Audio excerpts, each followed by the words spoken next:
Good evening, ladies and gentlemen. We have breaking news coming from overseas. Fascist leader Adolf Hitler, Führer of Germany, has wrongfully invaded Poland along with the USSR. The Prime Minister of Great Britain has declared war on Germany, as Adolf Hitler has not responded as of today. We will keep you updated on the developing story here from Wartime TV.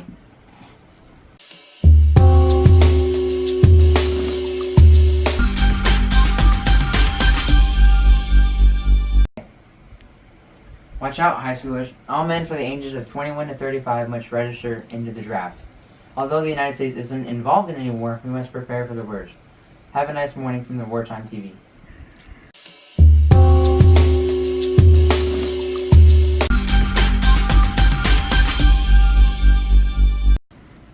This morning, the United States Congress passed the Lend-Lease Act, and this allows the President to sell, lend, or lease arms to any country he deems necessary to the United States. Increasing productions in weapons will increase the economy and will increase jobs.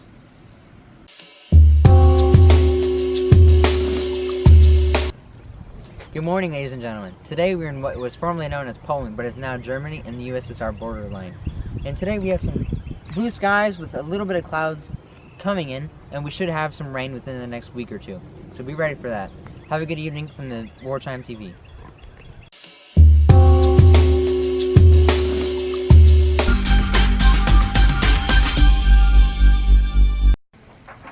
We have breaking news from this morning. Around 8 a.m. today, the Japanese aircraft bombed unready and unsuspecting soldiers stationed in Pearl Harbor in Hawaii. The Japanese fleet bombed around 20 vessels and killed around 2,400 soldiers and civilians, and another 1,000 was wounded in the attack.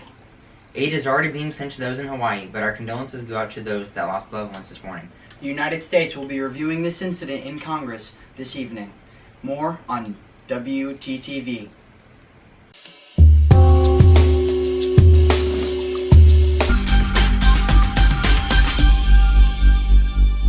Good evening, ladies and gentlemen. Operation Torch started on November 8th and followed all the way until yesterday, November 16th. On the night of November 8th, around 107,000 troops, over 350 warships, and 550 transport ships were deployed in northern Africa to attack French soldiers in Morocco, Tunisia, and Algeria in the following morning. 3 task forces attacked key points such as Casablanca, Oran, and Algerian before marching east into Tunisia. These key points ended up surrendering within this 8-day time period, giving the United States an advantage in location. We'll get more on this developing story in the future, here from Wartime TV.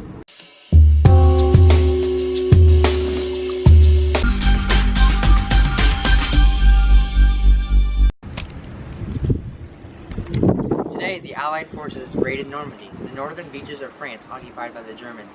Around 156 American troops were deployed, and the casualties have already stacked up to a horrific 1,465 killed, 1,928 missing, and 6,603 wounded. Our condolences go out to those that have already lost a loved one. More from this story in the future. Today we are in a popular suburb in France. And it is very windy today and very cloudy. They're saying thunder and lightning will be rolling in here shortly. So if we could just take a look here, see, there's a bunch of clouds and it should start raining here in a second. No more from WTTV.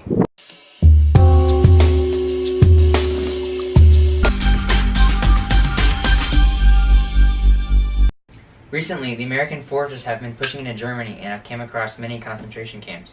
These camps were created by the Nazis and were designed to kill all of the Jewish people. Today, the first concentration camp after Adolf Hitler came to power, known as Dachau, was freed after a small battle with the remaining German officers in the 45th Infantry Division.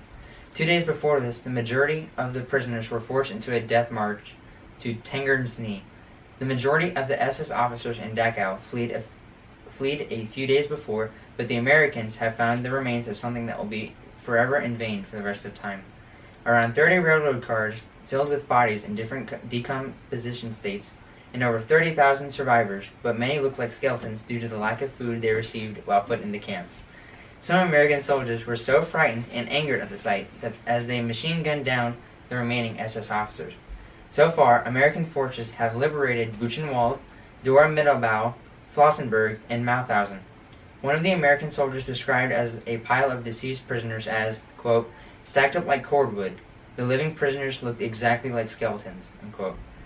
These crimes against humanity will remain a stain on the human race for the rest of time. You're watching WTTV. See you next at 8.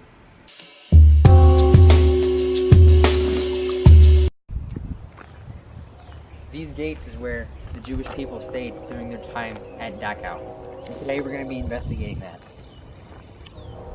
This is where some of the prisoners were lynched before the SS officers fled the camp.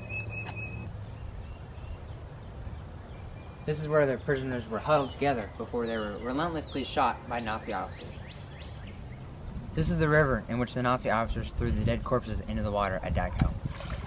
So right now I'm going to be telling you about the foods that the prisoners ate while they were in the camp.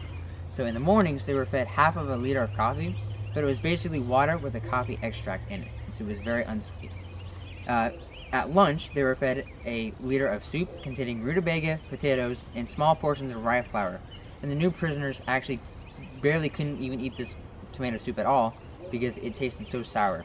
And in the evenings they were fed a small portion of bread, and that portion of bread was supposed to last them until the next morning. But most of the famished prisoners would just eat the bread at like the moment they got it. And so notice that all these items are not very nutritious for them at all, especially for all the work that they were doing in the camps.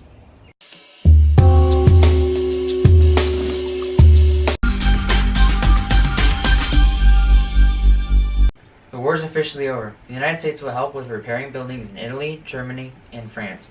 As the wars ended, a new peace league has been created known as the United Nations. This will help reduce aggressional conflicts and hopefully stop war from breaking out again. This has been Wartime TV. Thanks for watching and have a nice evening.